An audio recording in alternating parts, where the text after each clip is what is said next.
السلام وعلیکم علیکم۔ السلام۔ وعلیکم السلام۔ میری آواز کلیئر ہے آپ کو پلیز؟ جی کلیئر ہے، آپ سوال کیجیے۔ جی، میرے دو سوال ہیں۔ ایک سوال یہ ہے کہ جادو، نظر بد اور بد دعا، ان کی کیا علامات ہیں اور ان کے کیا ڈفرینسز ہیں، اس میں کیا فرق ہے؟ یہ پہلا سوال ہے۔ اور دوسرا سوال یہ ہے کہ میری خالہ ہے، ان کو ابھی 4th گریڈ کینسر ڈیٹیکٹ ہوا ہے، تو یہ جناتی بیماری ہے، اور ان کے ہسبینڈ کا پہلے ہی انتقال ہو چکا ہے، اور دو بچیاں ہیں 19 اور 20 سال کی۔ تو آپ پلیز یہ دو چیزوں کی اگر دعا کروا دیں آخر میں کہ ان کے لیے اللہ تعالیٰ شفائے کاملہ عاجلہ عطا فرمائیں، اور ان کی بچیوں کی شادیاں اچھی جگہ ہو جائیں۔ اور اگر ان کے کینسر کے لیے کوئی اگر آپ کچھ بتا دیں کہ وہ پڑھ لیں تو بہت مہربانی ہوگی۔ Thank you. جی، آپ نے جو دو سوال کیے اس میں سے پہلے جادو کا تو میں بتاؤں گا، وہ بتا بھی رہا ہوں۔ تو بد دعا کا علاج یہ ہے کہ آپ اس سے جا کر معافی مانگیں۔ ازالہ جب تک نہیں ہوگا جو مرضی ہو جائے۔ بعض اوقات نا ہمارے دینوں میں، اور زیادہ تر لوگ اس غلط فہمی میں مبتلا ہیں کہ جی اللہ سب کچھ معاف کر دے گا، شرک تو نہیں نا معاف کرے گا، ہے نا؟ تو اس میں کوئی شک نہیں۔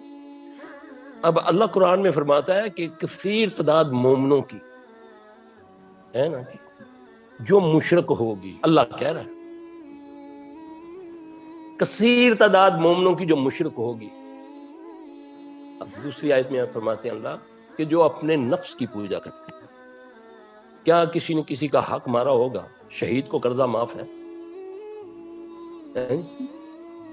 انس رضی اللہ عنہ آ کے عرض کرتے ہیں یا رسول اللہ صلی اللہ علیہ وسلم، جنازہ تیار ہے ایک صحابی کا، آپ آئیں جنازہ پڑھائیں۔ آپ صلی اللہ علیہ وسلم فرماتے ہیں کہ تم پڑھ لو، میں نے نہیں پڑھنا۔ یا رسول اللہ خیریت؟ آپ نے فرمایا اس نے فلاں کے 2 درم دینے ہیں۔ عرض کی یا رسول اللہ صلی اللہ علیہ وسلم میں دے دوں گا، آپ جنازہ پڑھ دیں۔ پھر آپ نے ان کی ضمانت پر جنازہ پڑھا۔ پھر 3 دن ان کے پیچھے جاتے رہے یاد دہانی کے لیے۔ یہ نہیں کہا کہ تو جھوٹ سے نہیں باندھا، جھوٹا وعدہ نہیں کیا کہ میں نے تجھے یاد کرایا کہیں بھول نہ گیا ہو۔ اس نے بولا یا رسول اللہ میں نے ادا کر دیا تھا۔ میں نے کبھی سوچا جس کا ملتا ہے مجھے مل جائے، کھا جاؤ، دیکھی جائے گی۔ اللہ شرک معاف تو نہیں نہ کرتا، باقی سب کچھ معاف کر دے گا۔ اس چیز نے آج مسلمانوں کی کثیر تعداد خائن بن چکی ہے۔ بہنوں کا حصہ مار گیا، بھائیوں کا، ہمسائے کا۔ وہ باہر کے ملک میں ہے، اس کا پلاٹ میرے پلاٹ کے ساتھ تھا، 5 فٹ جگہ لے لی، دیکھی جیسی آپ جدواسی تھے، ہے نا ایسا؟ یہ کیا ہے؟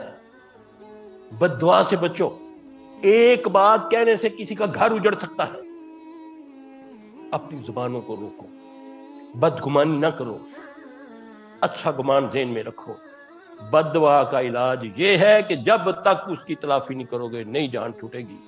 کسی نے تمہیں یہ کہہ دیا نا جا تیرا ستیہ ناش، تو ستیہ ناش کا معنی ہے تیری 7 نسلیں ناش ہو جائیں، برباد ہو جائیں۔ اور ایک نسل تیار ہوتی ہے 60 سال میں، تے 7 شک 42 ہوتا ہے، تو کیا دفعہ لگتی ہے پاکستان کے لاؤ میں؟ 420 کس پر لگتی ہے؟ جو نوسر بازی کرتا ہے، جو فراڈ کرتا ہے، تو یہ 420 بنتا ہے ستیہ ناش۔ تو اس لیے اللہ سے مجھے آپ کو ڈرنا چاہیے۔ جس کا کچھ دینا ہے یا زبان سے کسی کو برباد کیا ہوا ہے، اتنا سا اس کا گناہ ہے، بڑھا چڑھا کر تم نے تشہیر اس کی کر دی۔ اور یاد رکھنا پتہ نہیں اس نے زنا کیا، اس نے اللہ سے معافی مانگ لی، اللہ نے اس کو پاک کر دیا، کیونکہ اللہ فرماتا ہے جس نے توبہ کی اور عمل صالح کیے، جس نے توبہ کی اور عمل صالح کیے، اور میں سورہ فرقان 70 نمبر آیت ہے، میں اس کے گناہ نیکیوں میں بدل دوں گا۔ میں اس کو زانی کہتا پھرتا ہوں، میرے رب نے اس کو معاف کر دیا ہوا۔ اس لیے زبانوں کو پردے ڈالو، انشاءاللہ اللہ تمہارے عیبوں پہ پردہ ڈالے گا۔ بد دعا کا علاج یہ ہے، اس سے معافی مانگو۔ دوسرا جادو کا علاج میں نے بتا دیا ہے۔ انشاءاللہ 5 وقت نماز پڑھو، صبح شام کے اذکار کرو، اس کی تکرار مت کرو، مت ہر وقت کہتے رہو ہائے ساڑھے تو جادو ہو گیا۔ یہ بھی کیونکہ لفظوں کا اثر ہے۔ جیسے وہ طلاق دیتا ہے نا 50 سال کے بعد بیوی کو، تو وہ اس سے آرے سے نہیں کاٹتا، اسے کہتا ہے جاؤ میں نے تجھے یہ کہا، جب نکاح ہوتا ہے نا چند سیکنڈ پہلے مولوی صاحب بیچ میں بیٹھے ہوئے ہیں، وہ کہتے ہیں منظور ہے، وہ کہتا ہے منظور ہے، زبان سے کہا نا اس نے، تو حرام حلال ہو جاتا ہے، زبان کے اثرات ہیں۔ تو اس لیے یہ جو لوگ ہمیں کہتے ہیں سلسلہ بتائیں ہمیں کیا ہے، تو ہم کہتے ہوتے ہیں تمہیں کچھ نہیں ہے، اللہ سے معافی مانگو جا کر، اور یہ کہو کہ ہم نے تو کبھی کسی کو کچھ کہا نہیں، کبھی کسی کا دل نہیں توڑا۔ تو پھر میں کہتا ہوتا ہوں پھر اللہ تم پر نعوذ باللہ زیادتی کر رہا ہے، اللہ نے تو اپنے اوپر ظلم حرام کیا ہے، اللہ کا ظلم، اللہ کی رحمت اس پہ بھاری ہے۔ اللہ فرماتے ہیں ما اصابکم من حسنۃ فمن اللہ، تجھ پر جو بھی خوشیاں راحتیں آئی ہیں وہ اللہ کی طرف سے، وما اصابکم من سیئات فمن نفسک، جو تجھ پر بیماری کی صورت میں، اولاد کی صورت میں وبال آیا، یہ تیرا اپنا کسب ہے۔ لا الہ الا انت سبحانک انی کنت من الظالمین، نبیوں کے یہ دعائیں ہیں، ربنا ظلمنا انفسنا وان لم تغفر لنا وترحمنا لنکونن من الخاسرین، میرے نفس کا ہے۔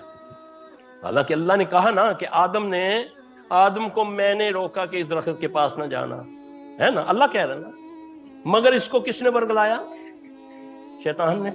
تو آدم کو یہ تو نہیں کہا کہ تو ایک ہے کہ اللہ میرا کی قصور ہے، شیطان ہوتے تو طاقت دیتی تھی۔ یہ کہا کہ ربنا ظلمنا انفسنا وان لم تغفر لنا وترحمنا لنکونن من الخاسرین، اپنے آپ کو کوسو، اللہم انی ظلمت نفسی ظلما کثیرا، یہ نبی صلی اللہ علیہ وسلم کی دعا ہے کہ اللہ میں نے اپنے نفس پر کثیر ظلم کی، اور میں کہتا ہوں ساڑھے تک کسی نے کچھ کر دیتا، میں نے کبھی کچھ کیتا ہی نہیں۔ یہ سمجھو کہ میرے کسی عمل کی پکڑ آ گئی ہے، وہ چاہے جادو سے آئے، چاہے ایکسیڈنٹ سے آئے، چاہے کسی بھی، کوئی بھی اللہ نے سبب بنا دیا، بس اللہ سے اپنے گناہوں کی معافی مانگو۔ حضرت علی رضی اللہ عنہ کسی نے پوچھا کہ ہمیں کیسے پتا چلے کہ یہ پکڑ ہے یا